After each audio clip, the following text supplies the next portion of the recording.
Yan mga idol, adjustable power supply para sa ating mga mahilig mag-DIY.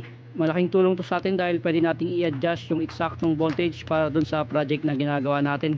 Dahil kadalasan ang adapter lang na meron tayo ay 5 volts, 12 volts, and 12.6 volts. Pero dito sa adjustable power supply, kaya niya ang 3 volts hanggang 36 volts. Kaya makakapag-charge tayo dito ng LiPo4 and lithium battery na may voltage na 6.4 volts, 8.4 volts, 12.6 volts, 14.4 volts, or any voltage configuration basta hanggang 3.6 volts to 36 volts lang.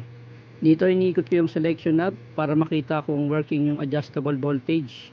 Check naman natin sa tester.